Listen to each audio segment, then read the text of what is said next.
DeSanto Propane is 4 generations strong as a trustworthy, family-owned business with unmatched customer service. Go online at DeSantoPropane.com for more info or call toll-free at 1-800-752-4574 today. Since 1937, the difference has been DeSanto Propane.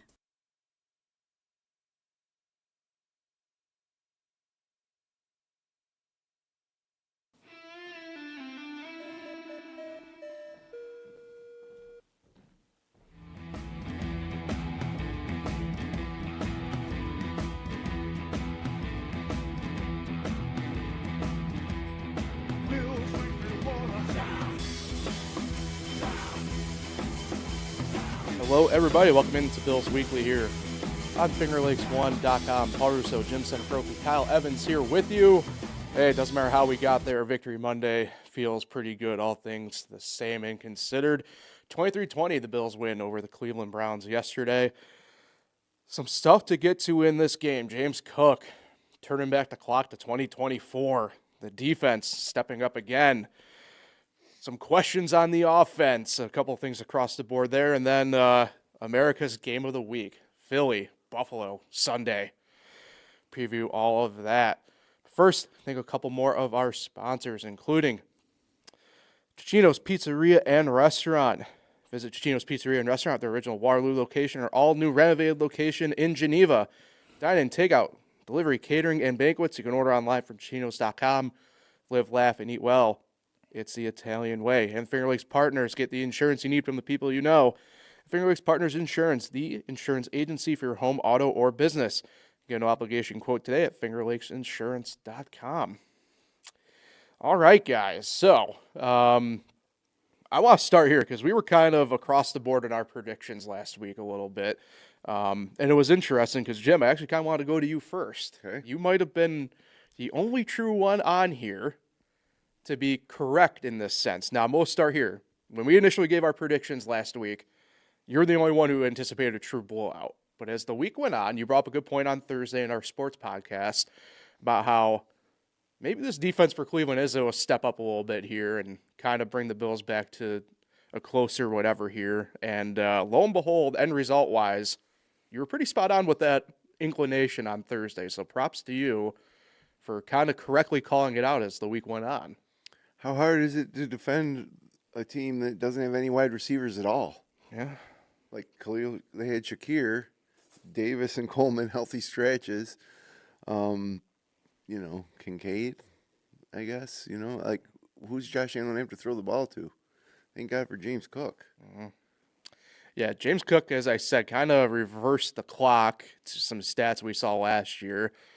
16 carries, 117 yards, 2 touchdowns. Gotta feel good for the James Cook truthers out here, Kyle. Won the game. Yeah. With that one run, the best run of the season, I'd say. It's up there. Yeah, I mean, imagine if he just gets tackled like back at the 30 or 40, and doesn't make that run. I mean, were the Bills going to score 20 points? Definitely not.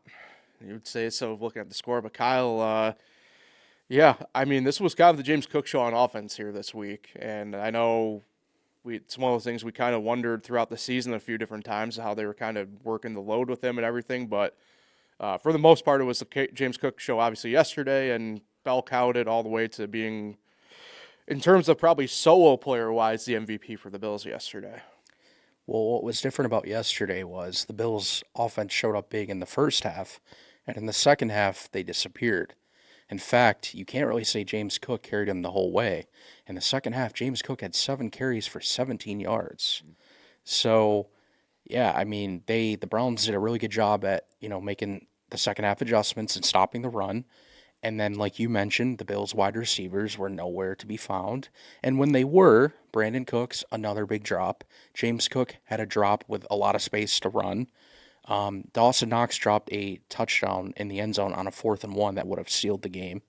So, yeah, you look at the score and you say, well, it was only 23-20. Well, if some of these guys make those catches, the Bills are over 30 points and they win this game more comfortably. So, as bad as we want to say it was, I mean, they kind of had self-inflicted mistakes. I mean, some penalties, too, on drives that pushed them back.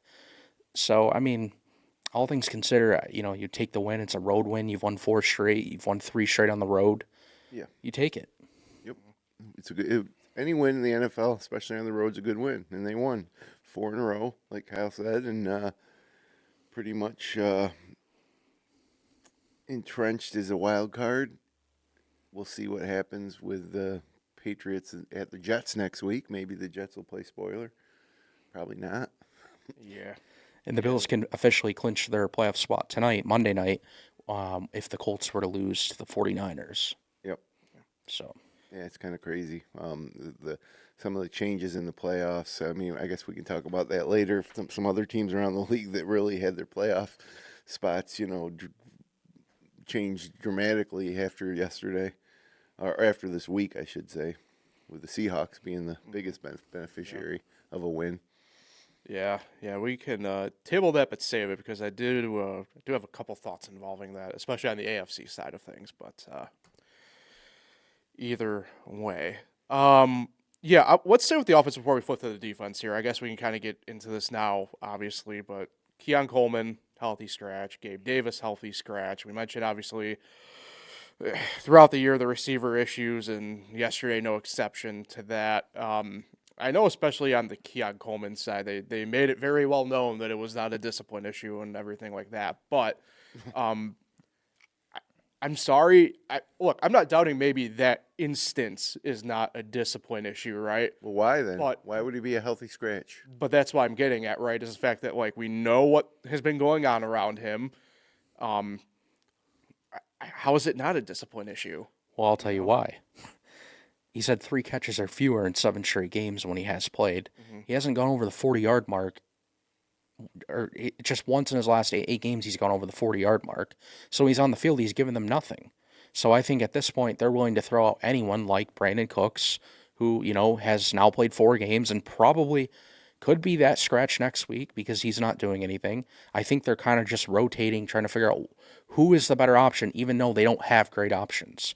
But I think their mistake is Gabe Davis. How do you scratch that guy 2 straight games when Josh Allen has come out and said he is or not really come out and said, but it the way he talks, that he trusts Gabe Davis. He's been with Gabe Davis, and he relies on him in big 3rd down, 4th down situations. That's what Gabe Davis has done this year. 3rd and 4th down, he's been reliable and been there to catch a pass from Allen, and now you're going to healthy scratch him for 2 straight games? And I think after seeing this game, if you don't have Gabe Davis active next week, then why is he on your roster? Release him and open up a spot, I guess. Yeah, I mean, we're going with Macaulay Hartman. That's the thing, too. He was back yesterday and active, but he was on punt duties. He wasn't even involved in the offense. So I don't know. I don't know what they're thinking. I don't know what they're going to do. All I know is their tight ends are their most important pieces. And Dalton Kincaid is clearly still dealing with an injury. He was on the injury report all year, and he was only on the field for 36% of the snaps. And then Dawson Knox needed to have another big game, and he has been big the last few weeks. That's the biggest one, but though. then he drops the biggest one. So when your tight ends aren't going, your receiving isn't going because it's only the tight ends that are involved in this passing offense right now. Thank God for the Bills' defense. Yeah. I mean, they made some timely plays late in that game. And you talk about that Knox drop. Why didn't they kick a field goal there to go? It's so much harder, especially if you're the Browns, to score a touchdown at the end of the game than it is a field goal.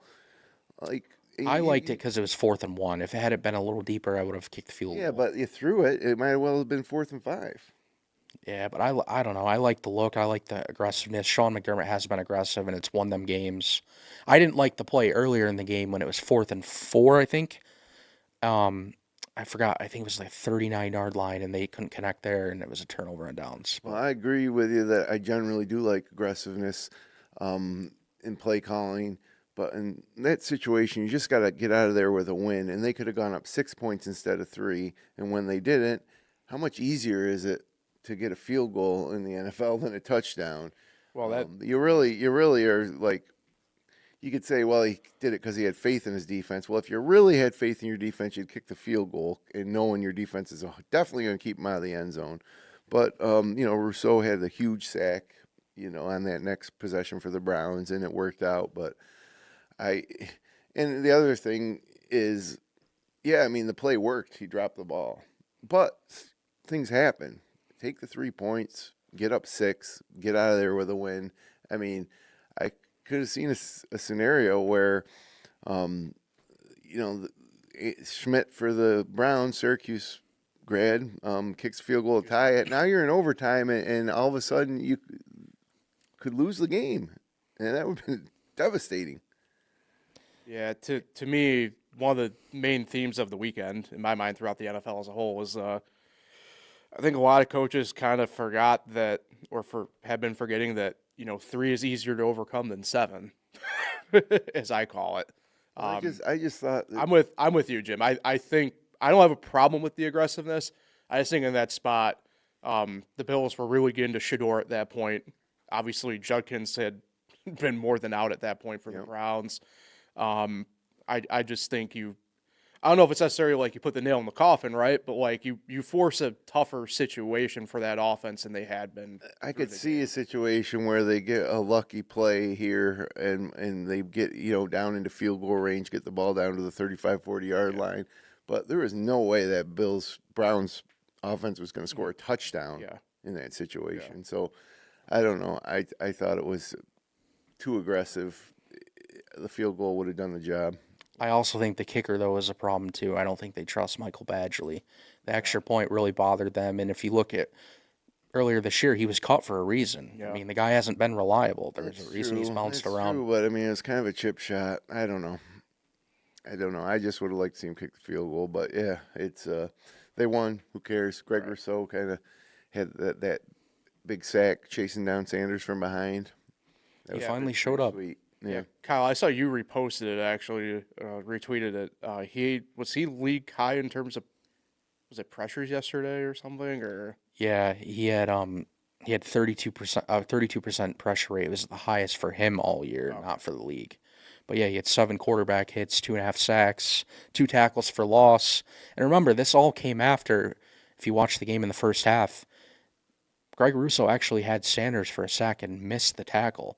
And then from that moment on, he turned it up a notch and had his biggest game in, I couldn't even tell you how long. And, I mean, it's week 16. The guy's getting paid $20 million. He should be doing this more often. So, I mean, hopefully this gets him going, but I don't know if it will because he played Sanders. That takes forever to get rid of the ball. Right. You aren't going to play many other quarterbacks to hold the ball as long as Sanders. So, I don't know if he can repeat this, but, I mean, he helped them win this game, so it is what it is. Yeah, those of us who watch college football pretty religiously and kind of knew that's the Sanders MO is a lot of sitting and thinking. And I'm not going to lie, when he escaped, I don't know if it was the Rousseau one, but he did the watch thing. I'm just like, that's probably the wrong thing to do to this defense. Like, you got vets on there who were not care for that. But, yeah, either way, like you guys have mentioned, and then a win's a win, and defensively speaking, to kind of stay on them overall here for a moment, kind of the perfect encapsulation of the year of the defense for the defense, right? Showing up when it matters most, bending, not breaking, kind of you name it. It was really the name of the game for the defense yesterday against the Browns. Well, shout out to Jordan Poyer again, turning back the clock. Looked like the old Jordan Poyer. I mean, he has actually been one of the biggest pickups Brandon Beane has had this year. 11 tackles. A half a sack, the interception, first since 2022. He's really been really reliable, and I think better than anyone could have ever imagined. And hopefully it continues because they'll need him in a big game to play like that. Along with Christian Benford, of course. Having him back was nice. But again, the Browns don't have a scary offense. Great pass catchers, but at the end of the day, I mean, they still played really well, so you give them credit. Yeah, the Poyer thing's interesting. I don't know if you guys saw. I only saw it this morning myself, and I have yet to fully read it. But Poyer did a sit-down with The Athletic, and he insinuated this might be it. That's the way it sounded. Kind of sounds like this is it. So a game like yesterday, I think, is one of those things where, like you mentioned, Kyle, I don't know if maybe this is the big game for Poyer yesterday, but if it is, it certainly is what the Bills needed for the moment. And I think, for them to kind of go into these final couple weeks, it's one of those things to set the table in a pretty good way, in a big way. Yeah, and remember, Jordan Poyer used to play for the Browns. It seems like he was actually, or maybe motivated a little more. But yeah, anyways, I mean, it was a big game, and on top of that, I think I think the defensive line could have been, aside from Greg Russo, could have been better. There was so much time in the first half where Sanders had all day in the pocket. And then, like, the second half adjustments finally came, and, then they showed up. But there's so many slow starts constantly with this team? I don't get it. Like, they gave up, that quick touchdown on the opening drive. And then they give up 10 in the first half, which, isn't crazy. Like, it's not really bad, but that offense is terrible for the Browns, especially when Junkins went down. Yeah. Yeah, the Browns, not to do the whole entire, like, you can single everybody up, but, like, outside of, and even then, like, Njoku's hurt. He's banged up. Judkins got hurt. But, like, outside of, shout out my Maction people out here, but outside of Harold Fannin, like, the Browns really don't have much on offense right now. Like, I don't know. And it does kind of worry me, although the Eagles have been really weird. But, especially going forward in that game this weekend, it does worry me with the weapons that the Eagles technically do have, Well, at least they return home. Yeah. I mean, it's been quite a difficult schedule in terms of home and away for the Bills. I think they've got, 4 of their last 5 weeks were on the road. Mm-hmm. 7 of the last 10 weeks were on the road. Mm-hmm. So they do return home for the Eagles and then the Jets to round out the season, and then hopefully figure something out with that receiving core heading into the playoffs. Yeah. I did want to mention, I forgot to during when we were talking about the offense. We talked about it last week a little bit, oddly enough.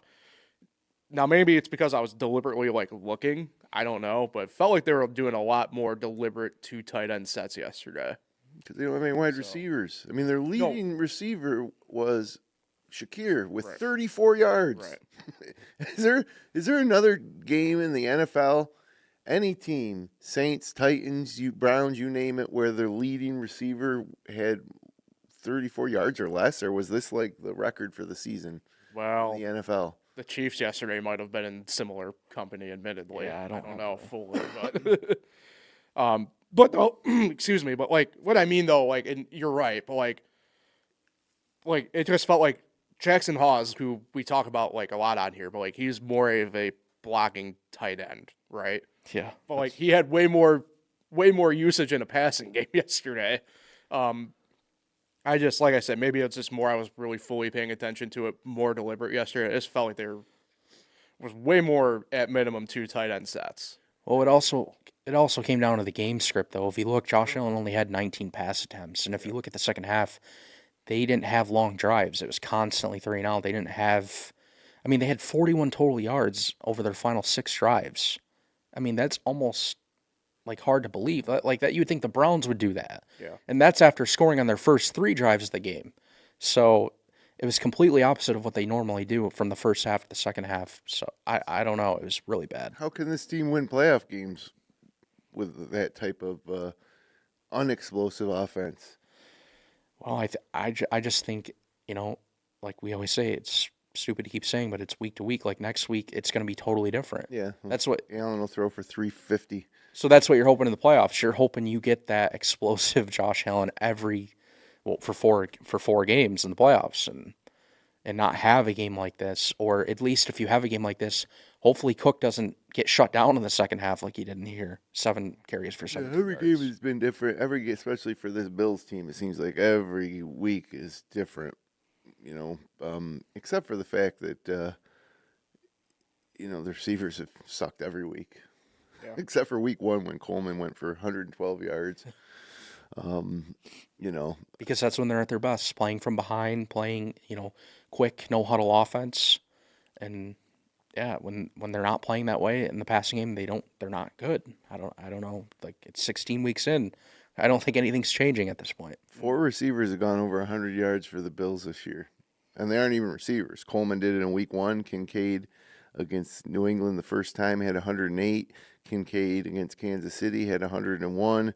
And Shakir had 110 at Houston. Those are the 4 games where a Bills receiver has notched over 100 yards, or any Bills player has notched over 100 yards receiving. Yeah, and I saw a stat last night. I think Matt Collins and Stephon Diggs have combined for 6 100-yard games. Well, yeah, last night they were both seemed to be doing pretty dang good. They really could use. I hated on Matt Collins at times last year, and now I see that like Welcome to if the they hot had seat. him, He'd be the number one receiver.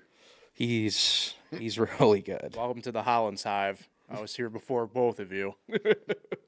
Yeah, he was great last night, and Diggs was really good. Diggs, like they were targeting the way that Burrow targets Jamar Chase last night. Yeah. Best game in weeks. Yep. But yeah, And how about their $11 million wide receiver Josh Palmer? yeah. Oh my God, it's week 16. I know he's missed like 4 games this year, but is that guy ever going to show up, or is it going to be one of the worst signings ever by Brandon Beane? He had 60 yards against Atlanta in a loss, and that was his high game. And he got injured in the first quarter. Remember, it was like the one deep ball to start the game, 48 yards. I'll say this, not that it's whatever, but Josh did miss him on one crossing route pretty bad. Yeah, we should talk about that. Josh Allen did struggle passing in the second half after that injury, Yeah. the foot injury, whatever. Yeah, I didn't know how I wanted to approach that portion of it too. Because That if was- you watch, that his was plant foot Yeah. clearly bothered him when he on those throws. Yeah. And he overshot both of Tyrell Shavers in the middle, and then I forgot the other guy. There was another guy that he overthrew, but yeah, I don't know. I mean, I usually don't like to say that like the injury really affects throwing like that, because No, I think it does. but I think it did with the plant foot. So he'll be on the injury report all week. Obviously, he's going to play.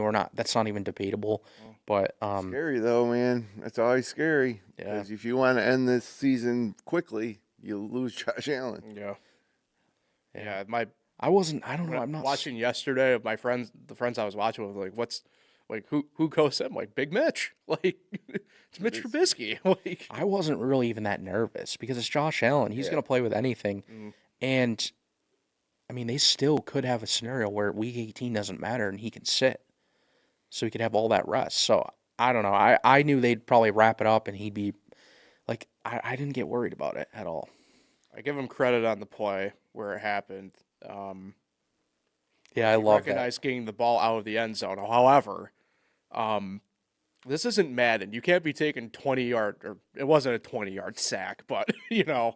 That's kind of crazy. Yeah, that's can't something be- Shadur that- Sanders would do. Yeah, that's a rookie thing he did, where it was like running straight backwards away from defenders and just a And then stretching the ball out Yeah. in reverse to avoid the safety. Yeah. Usually guys are stretching the ball to get into the end zone. Right. He stretched it out to get out of the end zone. And be honest, I think you're a Miles Garrett fan. I am a Miles. Did Garrett he fan. deserve credit for a half a No. sack there? That was a. That was pushing it by the well, scorekeeper. that is the.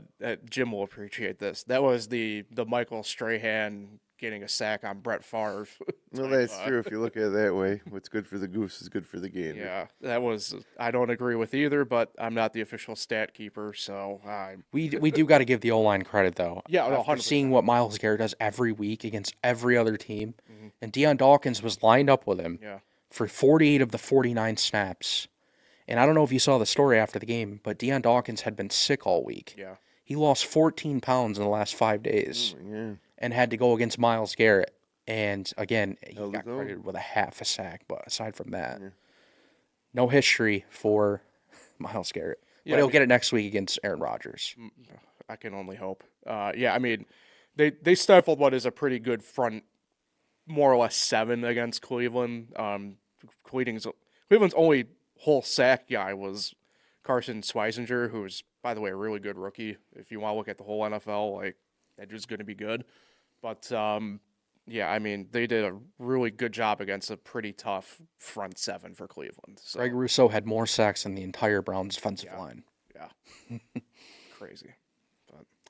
But yeah, it is what it is. On to Philadelphia this weekend, but I got nothing else in game wise. No, it's a stupid game. Well, we can call the Bills the king of the North. I mean, they went 4-0 against the They AFC ran the North. gauntlet. And I do want to say something. A lot of people discredit the Bills win against the Ravens because it was a miracle win. But I do want to say the Ravens played their best game Literally. week 1. Yeah. They had their most healthy team, and I thought they played their best game. Since that week, they haven't been even close. But I still think you have to give the Bills credit for that win. People are thinking they looked like they do now. No, they did not. They were way more healthy, and they looked way more better. Derrick Henry had like 169 yards. The rush defense didn't look good, but every other aspect looked good. So, That week yeah. 1, back on September 7th. Yeah. when it was like 75 degrees out. Yeah. Yeah, maybe that goes perfect kind of segue here a little bit. We can do playoff first before we get to the Philly stuff. Patriots coming back from double digits last night against Baltimore, certainly a bit Nothing of new. I'd say a thorn in the side would be a bit of an understatement, but Doesn't matter for the Bills, though, does it? They need no, the next they're 2 weeks for the yeah. Patriots. Yeah, against- but it would have been. It would've- would have made the Eagles game not mean much. So, Yeah. like, if they did not have a good game and lost, it wouldn't have hurt them. But now they have to win, or else it's officially over. But I don't think they're winning the East anyways. The Jets and Dolphins aren't going to beat the Patriots. more than likely. I mean, obviously the stuff can happen, but yeah, that's why I said last week. I'm like, I think last night's game was a bit bigger than some people maybe thought in a way, and it just, yeah, the Baltimore deal at this point, I don't know what to tell people. Like, if you think what they can continue to do is going to be worthwhile going forward, I think you're crazy. But Well, they're still going to win the North. They just got to win their last 2 games, and the last game is against Pittsburgh. I don't I'm see that kidding, happening. but Not after It can happen. not after the final couple moments of the game that the Steelers had against Detroit yesterday. So That's wild. Yeah, but the Steelers aren't repeating that rushing performance, no, but and that was all their offense. yeah. So Yeah, I think the Steelers got as good a chance as anybody to get to the Super Bowl out of the AFC. I really do. I mean, Denver lost at home to Jacksonville, and you would say, well, Jacksonville looks good. They're the favorites out of the Might be- AFC, but Really really? sleeping a little bit more on them than I thought, but yeah. And then the Patriots, we saw the Bills beat them. And the Chargers, I guess, are looking good. I don't know. It's so wide open. You think the Texans are trending, but they really struggled with the Raiders yesterday. yeah, So I don't know what to make of any of this. Basically, what I'm saying is anybody in the AFC could win it, and I would think that the Pitt Steelers have an advantage because they have Aaron Rodgers, but the Bills also have an advantage experience-wise. If you're just looking at all these teams that are going to be in there and trying to pick one, it's tough. So you got to maybe go with like the teams with some experience, and that would be Josh Allen and Aaron Rodgers. Yeah. Yeah, I mean, outside of like those two, is it weirdly Jacksonville that has the most at that point? After them, like, Yeah, Trevor Lawrence has played a few playoff games so and one huge comeback against the Chargers. Was it Yeah. 2 years ago? Yeah. and Bo Nix is 0-1, I believe, because he lost the Bills last year. But Yeah, and then Drake May be his first playoff game, obviously, and Herbert and the Chargers, I guess, are up there too, and Stroud a little bit too, but Josh Allen's been to the AFC Championship game, and so has Aaron Rodgers, or not AFC Championship. He's been he's been there. he's been to a Super Bowl. Yeah. So, it's just trying to differentiate these teams that are going to be on the AFC side of the playoff bracket. It's anybody's game. So, if you're a Bills fan, it's tough to be overconfident, but you got every reason to think this is their best shot in the Josh Allen era. yeah, for me, I think the craziest stat right now is that 5 teams with 2 weeks left are still alive for the number 1 seed in the AFC. Like, the Bills still have a path to where they could win it. The Chargers have a very real path. They just have to win out, and they can still actually win the AFC West they could drop the They control their own Broncos. destiny. Yeah, they could drop the Broncos to a wild card team. I mean, you can't even make that make sense. Like a few weeks ago, you would have been like, you're crazy. The Jags, what they're doing, Trevor Lawrence is literally playing like an MVP right now. Everyone said, well, you know how hard it is going to, to go into Denver and win. Not that hard. It wasn't hard for them at all. They cruised that entire game. Yeah, that's why I kind of think Jacksonville a little bit. I'm not super high on them overall still, but like we're probably sleeping a little bit too much on them overall. Jacksonville? Yeah. Yeah, after yesterday, for sure. I bet the Broncos. Yeah, it makes 2 of us.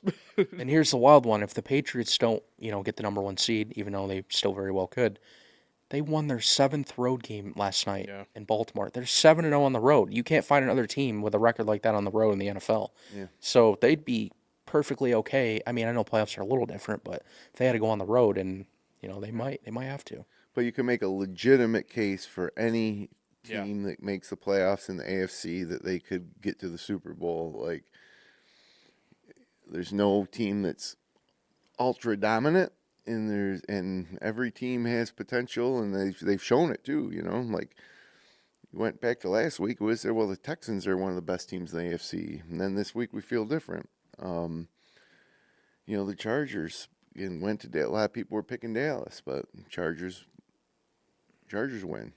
Then the Steelers go to Detroit. A lot of people thought, well, the Steelers won 2 in a row. Now they're going to go to Detroit and get killed. The Lions were 6.5-point favorites, and the Steelers won relatively easily.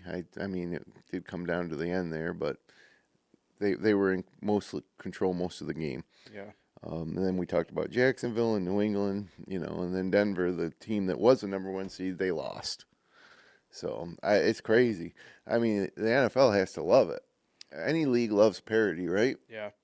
It's going to be interesting because the fact of the matter is, more than likely, all the AFC playoff teams will have at least 10 wins. More than likely. Like, that's... Except maybe the North winner. But even then, Pittsburgh just has to win one more game. They're in control right now with 9 I thought they're 8-6. No, they're 9-6? Yeah. I mean, they just need one more win. That gets them to 10. Yeah. It's kind of crazy. So... But yeah, looking at it right now, just overall here, the tough part for the Bills, it'd be great to get to that 5th seed because that really puts them in a potential spot to potentially get a home game should things really get wonky, hypothetically. But LA has the tiebreaker based on best win percentage in conference games. So. Yep. Well, I think they could. The Chargers play the Texans this week and then the Broncos. So they have a really tough 2-game, ending to their season. So they very well could even lose both or one, and the Bills just take care of their business. They could get to the 5th seed. I'm now thinking more and more. I don't think usually it is good, but this year I don't think it's good if the Bills win the AFC East. Their path is harder. They're going to have to go to Houston if they win the AFC East as the 2 seed and play the 7 seed Houston. Or they would host them, but still, I mean, I would not want that.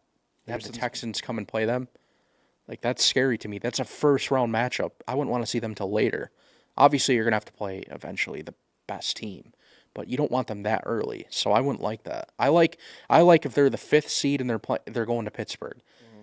I know you said every team can win, and that is true. But if there was one team that I thought was the weakest, Pittsburgh, by far. And they haven't won a playoff game since 2016. So I'm it just proves... trying to change my view of the Steelers after the past few weeks.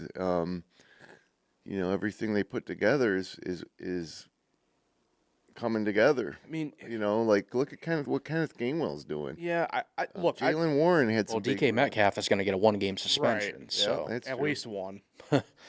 But yeah, I mean, Kenneth Gainwell was a big reason they won yesterday, of course. But again, they had their best rushing game of the year.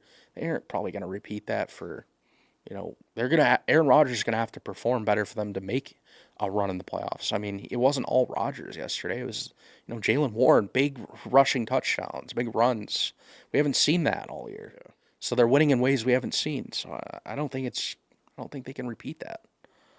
Yeah, if you really, to be fair, if we took the 7 teams that are in there right now, I'm with Kyle. I'm with you. I'd assume play Pittsburgh and not question anything at that point. Yeah, because if you stay the 6th seed, you're going to Jacksonville right now. I'd much rather not do that either. Yeah, I'd go to Pittsburgh over Jacksonville right now. I agree. For football purposes, I agree. Well, especially because we just beat the Steelers too. I was talking for weather purposes, but yes. But yeah, this is all 7. They killed them. Yeah, in Pittsburgh after trailing 7-3 at halftime. Yeah, but since that game, the Steelers have kind of bounced back, and remember the Bills also lost a few games. At Atlanta they got beat by 10 at Atlanta. I mean, come on. Yeah. Miami beat them 30-13. those are not results that would lend you to think that the Bills could win the Super Bowl. Yeah, but I know. Every team though has at least one loss like that this year. I mean, New England lost to the freaking Raiders. Yeah, and then they didn't lose again. It's true. Until the Bills beat them. But yeah, I don't know. Bills couldn't go down there and beat Miami, and then they control their own destiny to win the division. It's frustrating. Yeah. Then on the NFC side of things, Seattle all of a sudden is the number 1 seed. Yeah. And the Bears are the 2 seed. I mean, what's going on here? But, like, when I look at the NFC, I think it's easier to pick who's going to come out of there, Although maybe not, Like, I still am not losing faith in the Eagles. Of course, the Bills got them next week. They won, and it was a great game and a great finish, but do you really trust Caleb Williams and the Bears in the playoffs? No. They keep winning, though, but not in the playoff. You're right. I mean, again, it comes Whole down different to thing. experience. And do you trust Sam Darnold after last Yeah, I don't year? either. So then you got the Eagles, who obviously won the Super Bowl last year. And we see it in a lot of sports where the defending champ comes back and sleepwalks through the regular season, and the playoffs come and they turn it up. Does anybody I'm big on the Panthers, but does anybody see them as winning the NFC? And then the Rams dealing with some injuries right now, but they still are among the best teams. But the 49ers tonight, if they beat the Colts, they're going to play Seattle at home on the last week of the regular season, and they could catapult to the 1 seed. And then the Packers at 9-5-1, Yeah, I don't feel good about them either. I'm out on them now at this point. So I still really only feel really good about the Rams, Same. even with that loss. Yeah. And the experience thing, too, The Seattle's tough. If you take away the fact that Sam Darnold didn't do so great in the playoffs last year, or really had a horrible, horrible game, they are looking like the best team. Yeah, they have a nice defense. They have nice pieces, of course, on offense. But you have Sam Darnold throwing it. So I don't know if you trust that in the playoffs. Yeah. And the Panthers, I mean, I think they probably will win the NFC South, but, I mean, they just don't have enough to beat some of these teams. Yep. And the Very Rams, solid, though. yeah, I still think the Rams are the favorite. Yeah, I think with the Panthers side too is while they do control the destiny, I mean, we might be coming here next week and talking about how the Buccaneers are back technically in first place. So who knows? They look so bad, though. Yeah. 1-7 in their last 8 games. And the Eagles, I mean, I've been waiting for them to really turn the corner. That win against the Hope it's not Commanders. next week. That win against the Commanders didn't really change my thoughts on the Eagles. They let them hang around. They looked sloppy at times. Yeah. I don't know. Maybe they're just never going to be what we thought they'd be. And, they might win a playoff game, but I don't think Super Bowl. The most shocking thing is that Barkley is not nearly, it's just a shadow of what he was last year. When he, it doesn't really make sense. The interesting part with the Eagles, and this actually probably works really well, obviously previewing the Bills game for this Sunday. The tush push has been getting stopped, and I think a lot of it just has to do, because you mentioned the Barkley thing, I think a lot of it just has to do with mileage. You think about the offense last year for the Eagles, and it was so heavy on Barkley that I don't know, but he's got a lot of miles on the legs, and those linemen have a lot of miles on their bodies for doing all this, that I just think it kind of grinds you down. It's like when you have a car, if you don't do the right maintenance on it, it's going to fail you. And I think you're kind of seeing that for the Eagles through the whole year at this point. Maybe. But, what about, Christian McCaffrey and the 49ers, or I don't trust them.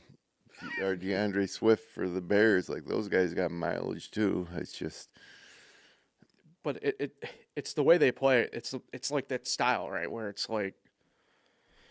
Well, Greg Olson. Yeah, go ahead. Greg Olson was blaming the Eagles' whole line. Mm-hmm. He said they're not doing a good enough job opening up. He's got like the terms, the B gap, the A gap, all those special Gaps. Yeah, and he said when you look, they're Barkley gets the handoff and he's constantly already being smothered by defenders in the backfield. If you notice, that's been happening a lot too, where he's not even getting past the line of scrimmage and he's getting stuffed. He said that's all on the O-line. He said the O-line's breaking down too early and not allowing him space. So, Well, then I don't know. news for the Bills next week, because the one bright spot for the Bills yesterday was their defense, specifically the line making big timely defense. The Bills' defense all year seems to come up with the big play at the best time. So there's something to that.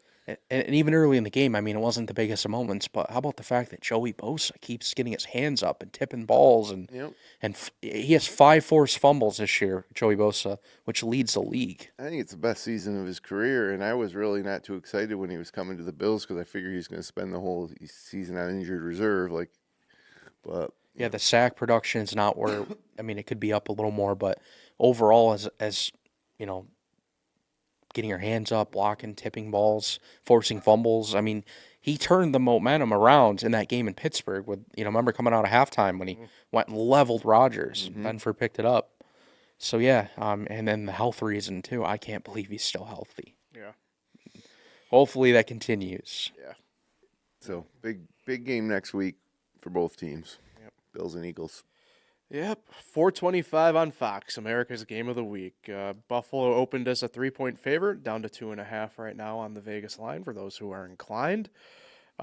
Interesting kind of look at the analytics stuff, though, because a lot of the predictors more have, I guess the Eagles technically a slight edge. I don't understand how this works. I guess maybe it acclimates to a tie potentially. I don't know, but the one I'm looking at right now has the Eagles as a true 50% win predictor, where Buffalo is 49.6. So I don't know how that works, but Second to last game at Highmark. Yep.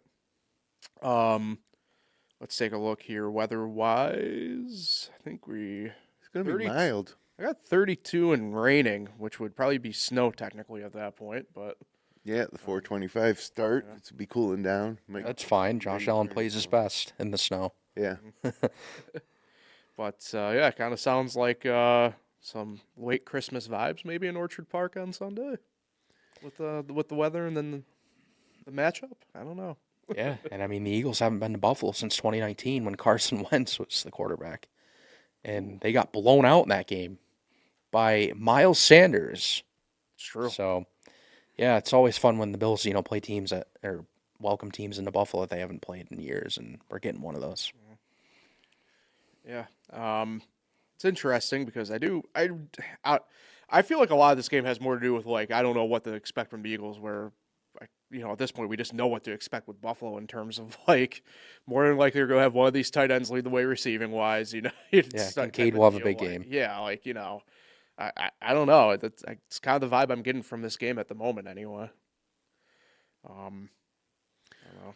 Well, Cook's gone over 100 yards 9 times. He won one week against Carolina. He went over 200 yards, so I guess that's counts for an extra one, so like 10 times. And I expect it to happen again against Philadelphia. I think they're going to give the ball to Cook, and he's going to run it. And then, here and there, you're going to see Allen scramble around and hit a couple guys, and maybe we can get a receiver over 50 yards this week, and the Bills will win in what's ultimately probably a ugly, sloggy type of game. I think if the Bills can hold Philadelphia, under 24 points, that they'll win the game. Yeah, it's kind of a thought I had here. I wrote down what I kind of think prediction-wise here, and it does follow that path, Jim, actually, a little bit here. So Is Prater going to be back? that's the question, I think. I don't know. Just week to week, so we don't know. We'll know later. Sean McDermott talks later to the media.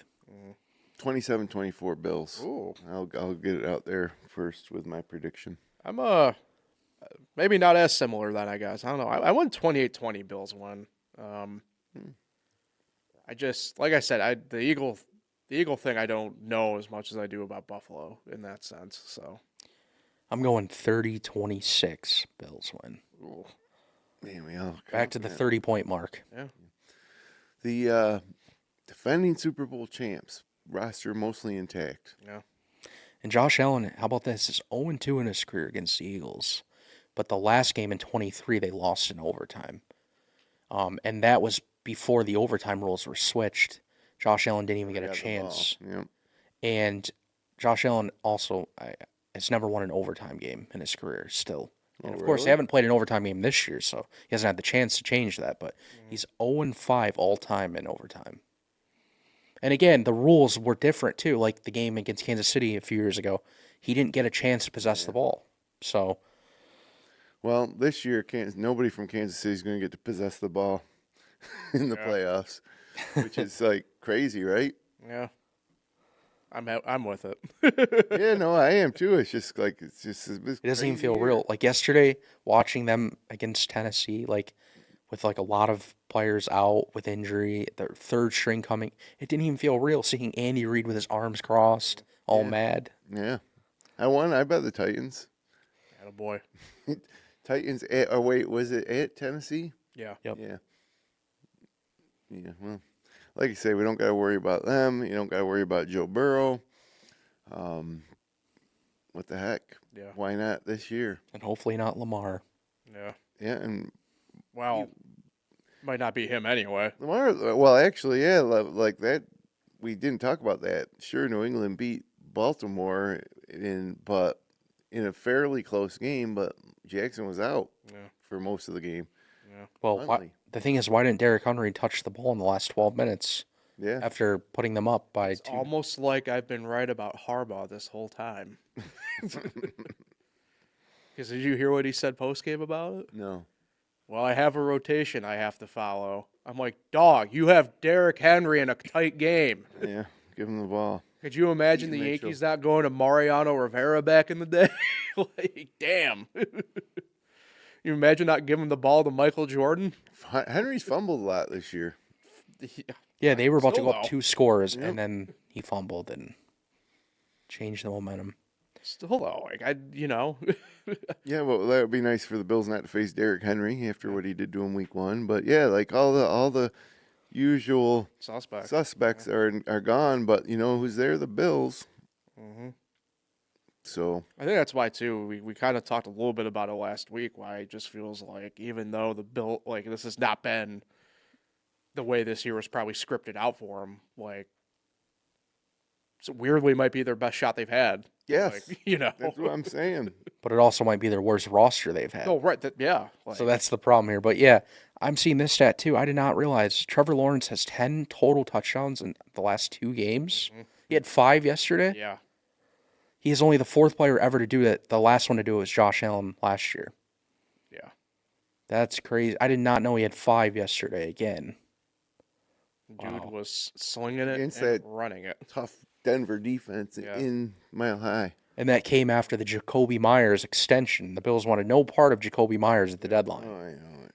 And man, he's making their offense. Wouldn't he have been perfect? Yeah.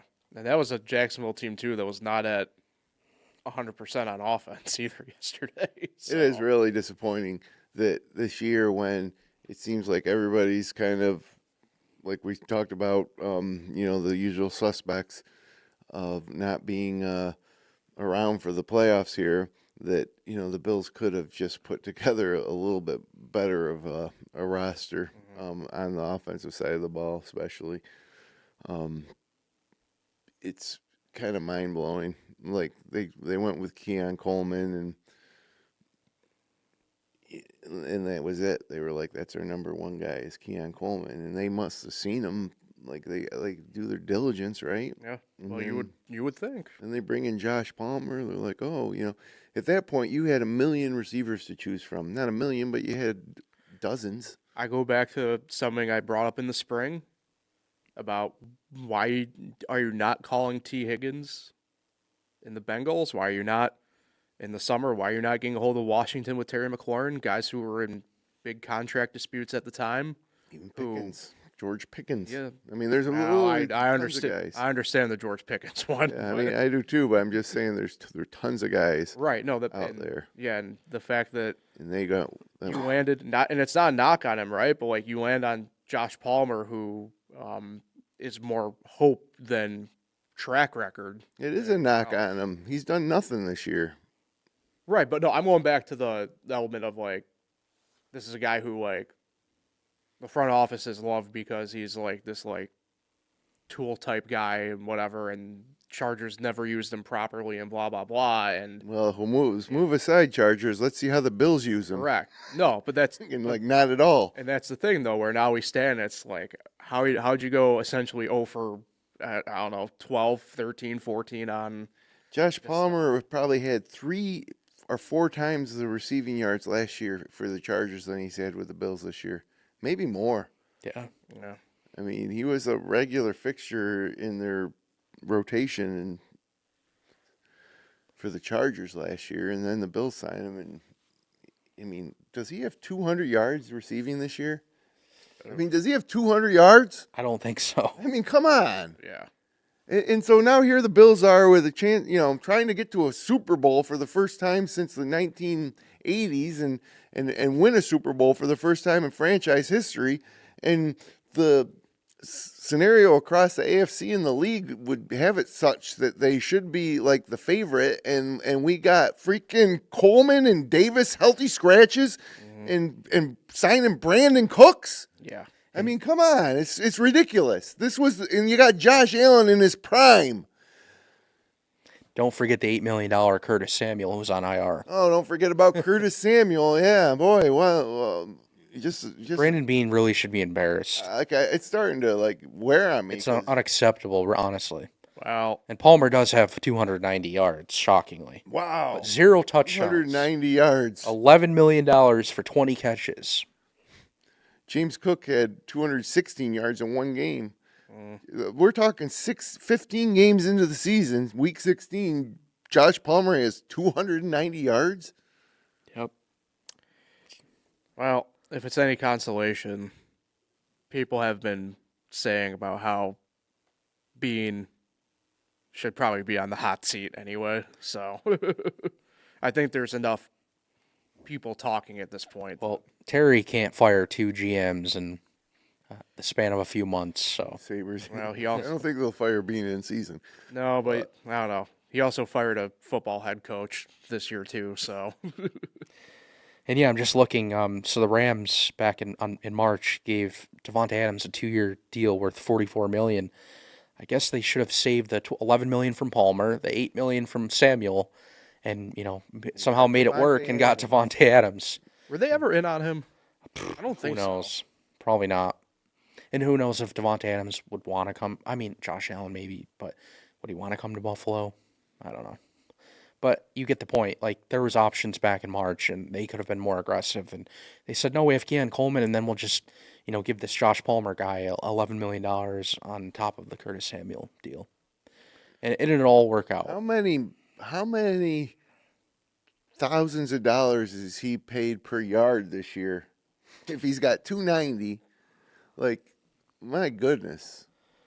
Yeah, I cannot type that quick to. My goodness. But yeah, I don't know. And He hasn't gone over 2 catches since week 1 when he had 5 against Baltimore in the comeback. So how many yards do you have in week 1? 61. Oh, my God. That's his season high. And Yeah. catches and yards. Yep, and then his longest catch was 45 yards against Atlanta on that Monday night game when he left with an injury. Other than that, he has 2 catches, 1 catch, 1 catch. yeah, I don't. Disaster. Well, Yeah. maybe something flicks a switch here as we head into the playoffs. Yeah. But like I said, it's just really frustrating because the progression of the Bills to this point should be that we should be number 1 seed. We should have the best team in the AFC, and we're sitting here. It's anybody's ball game, and I still think the Bills can win it. But like, how can you miss so bad on your wide receiving core? Like, there's so many wide receivers out there. Like, is the Bill? There's no doubt. There's no doubt that the Bills have the worst receiving room in football. There's no doubt. You can give me any other team. Yeah. Yeah, the receivers yesterday had 2 catches for 32 yards. And we say that every week. I feel like we have those numbers every week. And that's why I think the 11-4 record and where they are as a team, I mean, it's almost impressive with what they have. It's crazy. And again, you think Josh Allen and James Cook Yep. for being anywhere near this record. I mean, they got lucky. They hit with Shakir. They'd really have nothing. Yep. And again, if they had other receivers that played at a better level, it would open more opportunities for Shakir. So he's trying to do it all as a number one, and he really isn't a number one. Nope. And they don't use him properly. They try to have him as their number one doing screen passes constantly. Yeah, they do a lot of screen. And they throw him out there to return punts. Yeah. Like, So, what happens if he gets hurt? yep. Dalton Kincaid, get out there in the slot, buddy. That's what it's tight end. It's James Cook, tight ends or bust. Yep. Football. Yeah, I think we can get out of there on that. Get out here on You don't that want to note. keep it going? I'm getting more and more upset Yeah. the longer this show goes. Yeah, that's why I'm trying to get us bailed out of here. We were running a good vibe thing at the start here, all things considered. We're like, hey, they won 4 in a row. And then the more you sit here and think about it and look at all these other teams and you realize we're about to enter the playoffs. And, you know, we with Keon Coleman and Gabe Davis, healthy scratches. Yeah. Sean McDermott better be asked about that. How is that even possible? Yeah. And quickly, you asked how many did the Chiefs' leading receiver yesterday have? Xavier Worthy and Isaiah Pacheco had 41 yards as the leading receivers for the Chiefs yesterday. So, Yeah, and Minshew got hurt too. So, and then again, so who came in after Minshew? yeah, we talked about that off air. Who is that guy? Chris Oladakin? All I know is he went to South Dakota. That's all I know. And meanwhile, we got Josh Allen, and our leading receiver is 34 yards. Yeah. This guy's a 7th-round pick, this Chiefs quarterback, who's now going to be playing Christmas Day against the Denver Broncos. And keep in mind, the Titans sacked him for 4 times for 44 yards. He's in trouble with Denver. In fact, they might have a third quarterback get injured. Yeah, they might take that off the books. Vegas might not put a line on that one. Or they better call Ryan Tannehill. Give me quick. give me the Chiefs money line. Christmas miracle. Stupid stuff happens. Short week. Yeah. So, yeah, I don't know. Speaking of that, though, Christmas, hope everybody that listens or watches the podcast has a Merry Christmas, Happy Holiday. Merry Christmas to Keon Coleman. You know, I'm sure he's going to have a great morning with his family, all rested up after not playing this week. Yeah. And hope he gets everything he wants. That reminded me of a NASCAR driver a few years ago who got mad at a driver in a race in August and said, I hope he has a merry off season and happy Christmas. That was the vibe I just got from you, Jim. So, yeah, go to everybody, I guess. So, all right. I think we are good to get out of here on that note, though. Yes. So, it was a long show for a, yes. not for a 23-20 win against the Browns. Yes. So, we will be back next Monday, 10 a.m. Not to worry because we do not take a full holiday break around here in that sense. So you can find Bills Weekly on FingerLakes1.com, the FL1 YouTube channel, and all major podcasting platforms. Gentlemen, happy holidays, Merry Christmas, Merry to Christmas, you guys. everybody. Merry Christmas and happy holidays, everybody. Stay safe and have fun with that. And until next Monday, let's go Buffalo.